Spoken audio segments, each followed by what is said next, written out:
I know what I'm going to do. Celebrate. Peace, Oakland. I'm back. Welcome to Gotham, Oakland. Let's get this party started. Housing first is over.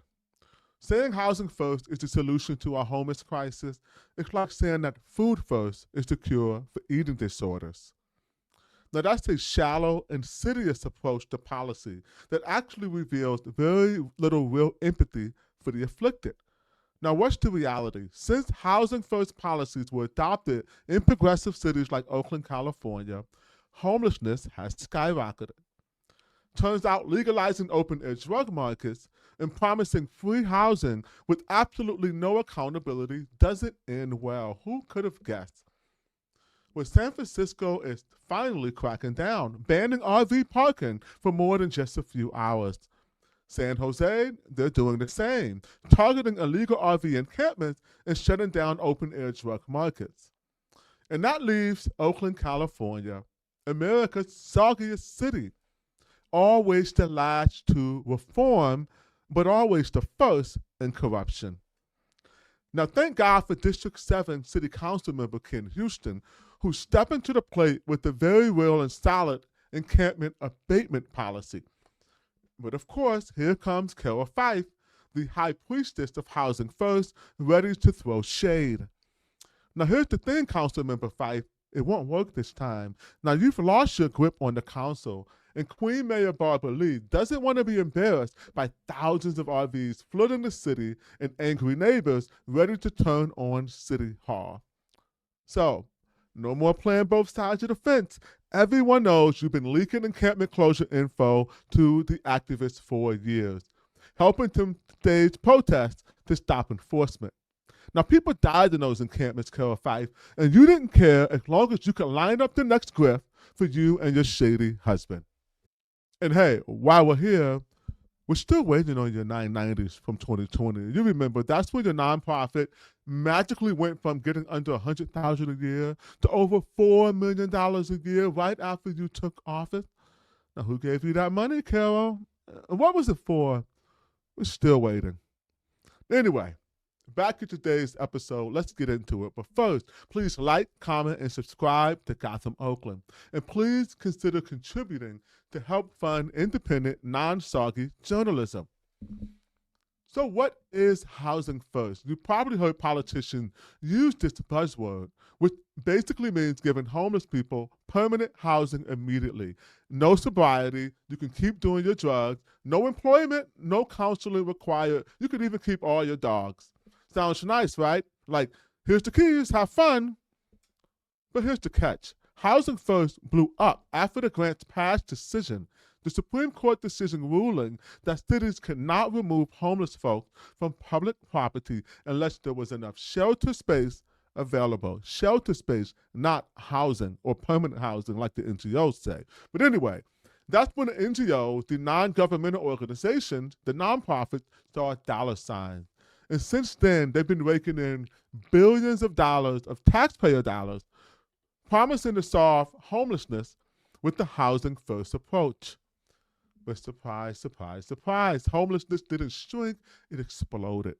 Because simply handing out keys without addressing underlying issues like mental health, joblessness, sounds nice, but newsflash, it doesn't actually fix the deeper problems, like drug addiction and mental health. So, with billions spent on homelessness booming, NGOs richer than ever, now enter Trump's new executive order from just a few days ago. It cut federal funding for Housing First and harm reduction programs, claiming that they lack accountability and fail to encourage self-recovery or self-sufficiency. Federal funds are now redirected to cities that crack down on illegal camping and open-air drug use, and prioritize enforcement of anti-camping laws and mandatory treatment. Mandatory treatment? That means they're even pushing forced institutionalization and civil commitment for individuals struggling with mental illness or addiction, whether they agree or not. So effectively, Housing First is a dead policy if you want to get any money from the federal government.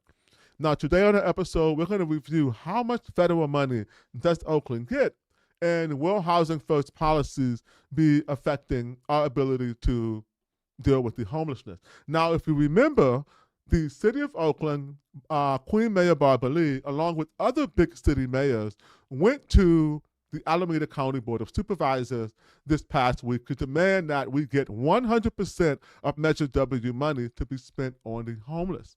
I think that the compromise that they sought was minimum 90%. It turns out that the Alameda County approved 80% to go to these cities. And so while they were not fully successful in getting all 100%, there will be a good deal of money coming to the city of Oakland to deal with these problems. So the challenge will be, are we going to flush it down the toilet?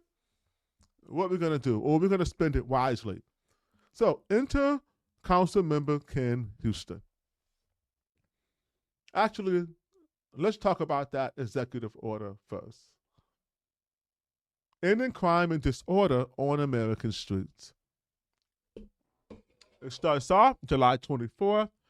Yesterday, I mean, the days are flying by. So yesterday, this executive order came out. And it says, by the authority vested in me as the president by the Constitution and laws of the United States of America, it is hereby ordered.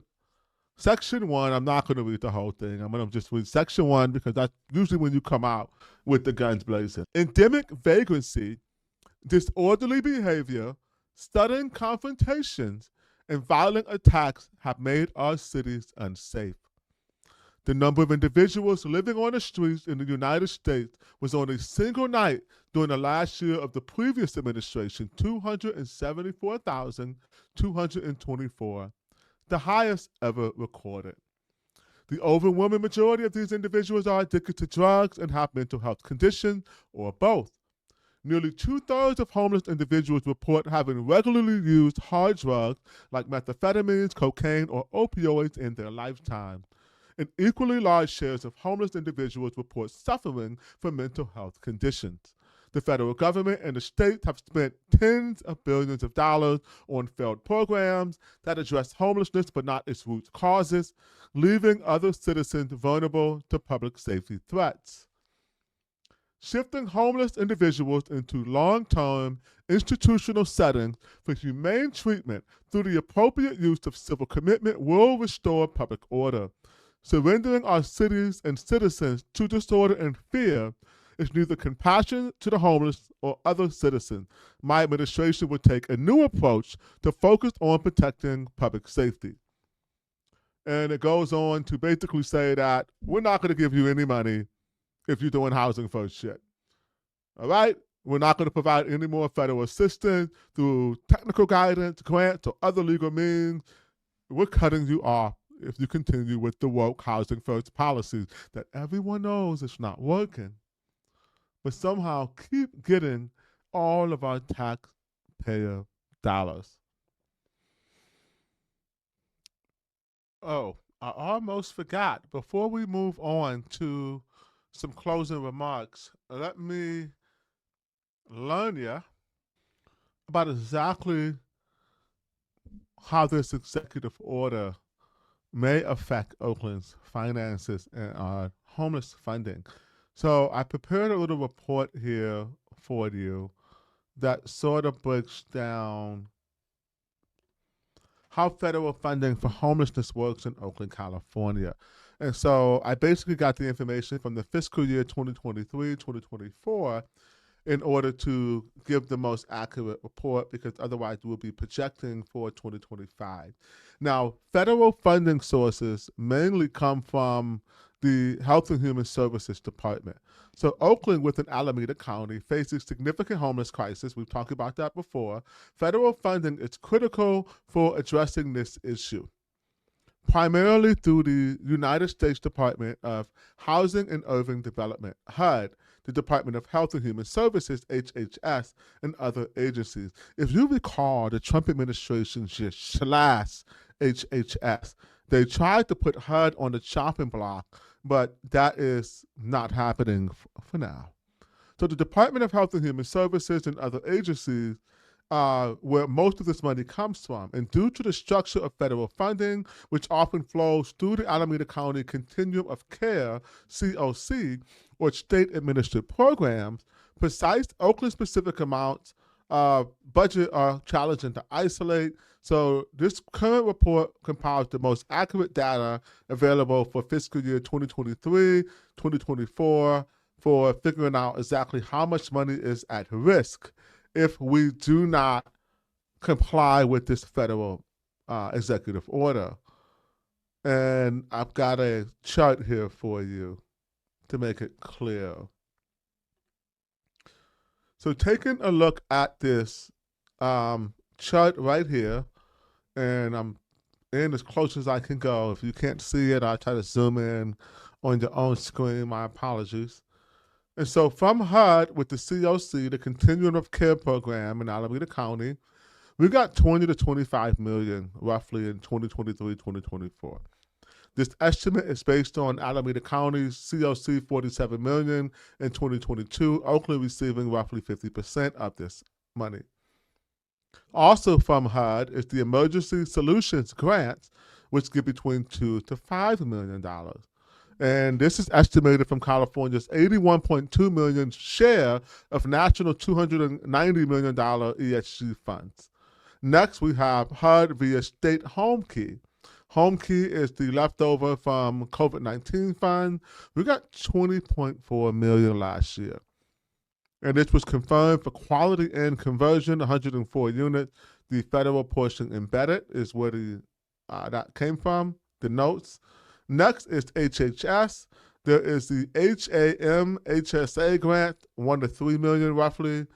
And then there's FEMA, which gave 0 to 1 million, not much. And then there was also the emergency housing vouchers from HUD, which equal to 5 to 10 million, estimated for 500 to 1,000 vouchers at 12,000 to 22,000 each. So the total federal funding last year was anywhere between 48.4 to 64.4 million to Alameda County. Now the impact of this executive order, ending vagrancy and restoring order, as we just covered, pretty much risk funding for every single one of these areas if we do not comply with the mandate. So what that means is that we already don't have enough money to solve these problems because we're wasting too much with these nonprofits. But now we have an opportunity.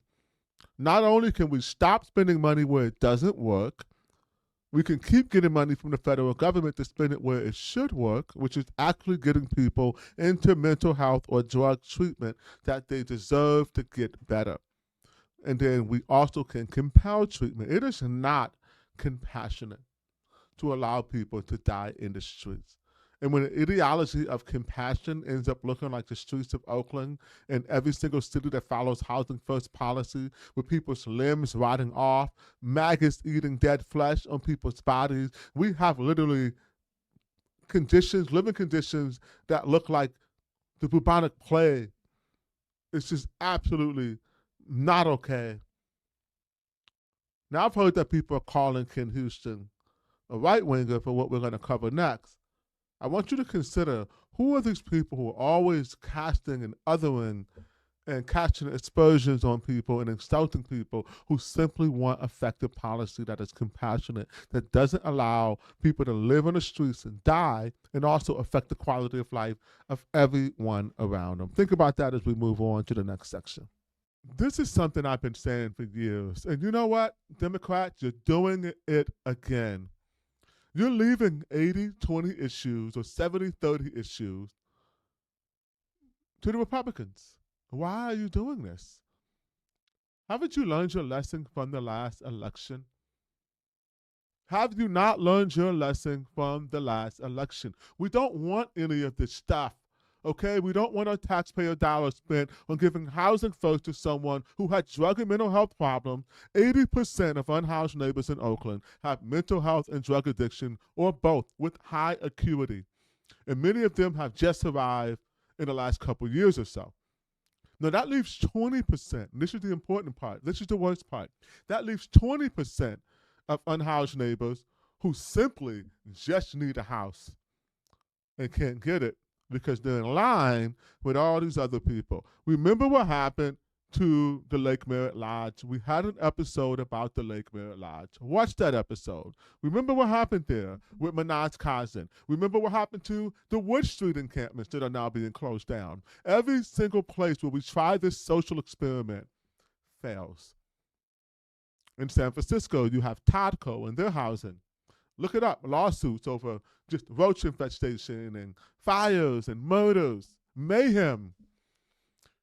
People are not ready to access housing when you have high levels of drug addiction, and you're just going to turn it into New Jack City the same way they did the Lake Merritt Lodge. But we all know this. I'm preaching to the choir, but sometimes you got to preach to the choir so the choir knows what to sing. And the choir is going to need to sing on September 10th in just a few short weeks, and here's why. We're going to need to support Councilmember Ken Houston, who is seeking, let me pull it up right here real quick. Saggy Side's the only ones to cover it. Oh, interesting. Good job, Saggy Side. It seems like they've been trying to bring it back to the center lately. I wonder if Gotham, Oakland has anything to do with that. It also seems like they're looking at our podcast because after Gotham, Oakland, and my man Steve Tavares, the East Bay Insiders, is all on the podcast. Here comes Oakland Side with a podcast. The difference is they can't get on camera because none of them have any charisma. None of them. I mean, maybe Darvo Bongram can get on camera. Maybe he'll have to shave first and maybe eat some food so he doesn't look like you can blow him over like a leaf. But anyway, Oakland Council member seeks crackdown on homeless sidewalk camps and vehicles.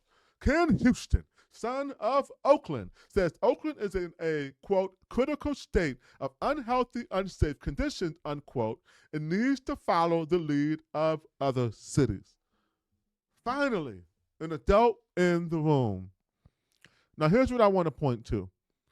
Now, Ken Houston wants to change Oakland's encampment management policy, a law passed in 2020 that provides a list of do's and don'ts to public camping that we don't follow, which basically makes public camping illegal because, again, we don't follow the encampment management policy. If you look at the encampment management policy, it's actually not that bad. You can't camp around schools, parks. I mean, we sued the city over this. I've said it many times, but let me review it again if you don't know. You cannot camp by residents, businesses, schools, churches, parks, or anywhere close. It leaves about 80% of a city illegal to camp publicly and 20% of a city where you can camp. In the places that you are allowed to encamp, it provides a list of do's and don'ts of public camping, hence the term encampment management policy. Now, this management turns into a list of everywhere you can illegally dump, and it's actually the root cause behind Oakland's illegal dumping crisis. I'm going to mention that almost every single episode of Gotham, Oakland, until something's done about that. But anyway, Ken Houston wants to change it into an encampment abatement policy, which would place homeless camps that are on the sidewalk in the emergency category, making them eligible for immediate closure without any advance notice. Very, very hardcore. It also apparently removes the vehicle encampments where people live in cars or RVs. It says apparently because we haven't seen the policy yet. Councilmember Houston, who's not taking a vacation when the majority of city council is taking vacation. Again, thank you, Councilmember Houston, for not taking, oh, my man just popped up. I didn't even mean to do that. But anyway, he's going to work on it, and he says he's going to get this policy back to us post-haste. We're counting on you to follow through. We want to see that policy. Councilmember Houston, we need some leadership right now. And so he said it again, the city is in a critical state of unhealthy, unsafe condition, said Houston at the meeting. We're behind the curve of every other city. Now, you can rush policy through if it's an emergency. Right? And so he's trying to do that. And at last Thursday's meeting, he said he would like to see it go straight to a full city council meeting for deliberation and a vote.